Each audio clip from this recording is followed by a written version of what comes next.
Hello students, मैं दशरथ सिंह एक बार फिर स्वागत करता हूं मेरे चैनल गूगल दशरथ सर पर। स्टूडेंट्स, बहुत बहुत धन्यवाद आपका इतना सपोर्ट किया और ऐसे चैनल को सपोर्ट करिए, शेयर कीजिए, लाइक कीजिए। स्टूडेंट्स, जो अभी हमने 10th के 2 चैप्टर क्लियर किए थे, अब जो चैप्टर है वो 3rd चैप्टर है, वो द सरमन एट बनारस है। ठीक है, ये जो चैप्टर है वो गौतम बुद्ध के ऊपर है, गौतम बुद्ध की लाइफ के ऊपर है। इसमें गौतम बुद्ध की लाइफ को एक समराइज बताया गया है कि कैसे उनका जन्म रॉयल फैमिली में हुआ था और फिर उन्होंने कैसे एक अपनी एक अलग जिंदगी जीना शुरू किया था। वो इस रॉयल फैमिली से जो लाइफ जो स्टेटस था इससे हटके एक नॉर्मल लाइफ जीना उन्होंने शुरू की थी। ये इसके अंदर बताया है। कैसे स्टार्ट करते हैं। गौतम बुद्ध, गौतम बुद्ध उनका नाम था। Born in north Indian royal family. इनका जो जन्म हुआ था वो नॉर्थ इंडिया के रॉयल फैमिली में हुआ था। ठीक है, इनका जो बचपन का नाम था, चाइल्डहुड नेम जो था, सिद्धार्थ गौतम था। ठीक है, प्रिंस थे, राजकुमार थे, रॉयल फैमिली से बिलोंग करते थे। 8 एज 12 साल के थे तो उन्हें हिंदू की जो सेक्रेड बुक्स थी उनको पढ़ने के लिए, स्क्रिप्चर को पढ़ने के लिए उनको बाहर भेजा गया था। और कितने साल के लिए भेजा गया था?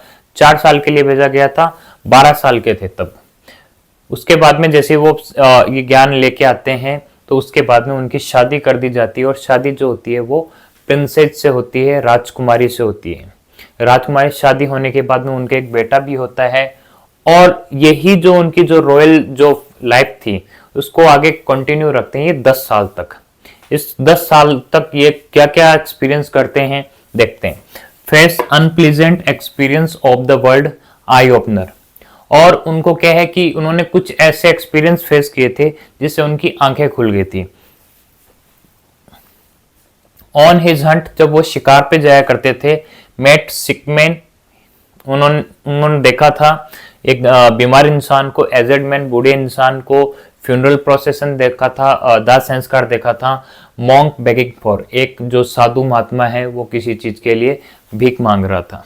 ठीक है, ये सारी चीजें देखी, उन्होंने फेस किया, तब उन्हें लगा कि लाइफ एक मॉर्टल है, मैन इज मॉर्टल है। ये सब कुछ उनके माइंड में आया था और उन्होंने क्या किया कि एक स्पिरिचुअल नॉलेज लेना शुरू किया। Attend salvation, seek high sense of spiritual, और एकदम स्पिरिचुअल की तरफ चले गए थे और लोगों को उन्होंने उपदेश देना शुरू कर दिया था। उन्होंने उपदेश देना शुरू किया। फिर उपदेश जो देना शुरू किया, स्टार्टिंग जो की थी उन्होंने बनारस से की थी। लिखा हुआ है फर्स्ट सरमन। सरमन को हिंदी में बोलते हैं उपदेश। पहला जो सरमन दिया था, उन्होंने उपदेश दिया था, वो बनारस में दिया था। अब बनारस में एक क्या है, कहानी बनती है। बनारस में कहानी ये बनती है कि बनारस में एक लेडी थी, उसका नाम था किसा गौतमी।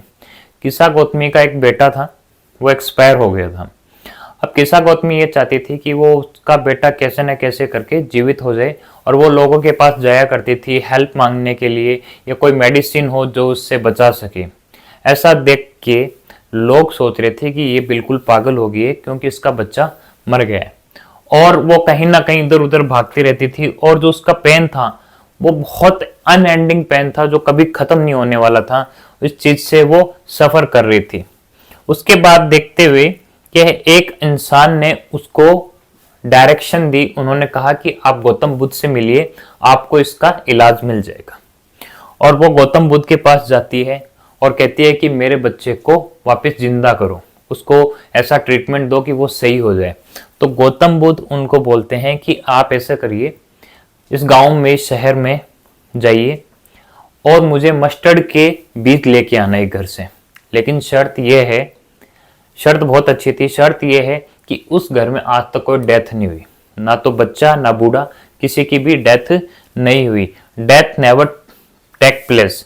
उन्होंने कहा था Buddha asked her brought mustard seeds from a house, एक ऐसे घर से मस्टर्ड के बीज लेके आने हैं, सरसों के बीज लेके आने हैं, वहां पे कभी भी मौत नहीं हुई है।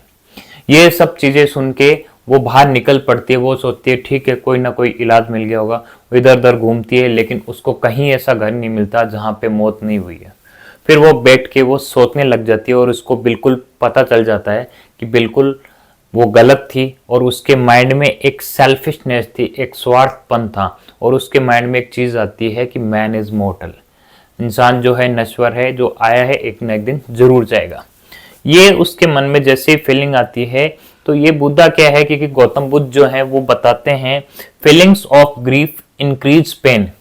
ठीक है, ये जो दुख की जो भावना बार बार मन में लेके आते हो, इससे क्या आपका पेन बढ़ता है ना कि कम होता है। इससे आपकी हेल्थ डिटेरियोरेट होती है, हेल्थ क्या होती है, खराब होती है, बदतर हो जाती है। उन्होंने कहा था कि अगर कोई इंसान वास्तव में समझदार है, जिसको वाइज बोलते हैं, wise person full aware of nature's function, वो हमेशा से इस प्रकृति की जो कार्यक्रम है उससे बिल्कुल अवेयर है और वो हमेशा खुश रहता है। उसको कोई फर्क नहीं पड़ता किसी का जन्म हुआ है या किसी की मृत्यु हुई है। क्यों? क्योंकि उसको पता है कि ये नेचर का एक फंक्शन है, जो आया है वो जरूर जाएगा। स्टूडेंट्स, ये तीसरा चैप्टर था। ठीक है, और बिल्कुल आगे ऐसे ही चैप्टर चलते रहेंगे और ग्रामर का पोर्शन भी हम बिल्कुल बहुत जल्द लेके आएंगे। Thank you very much for support.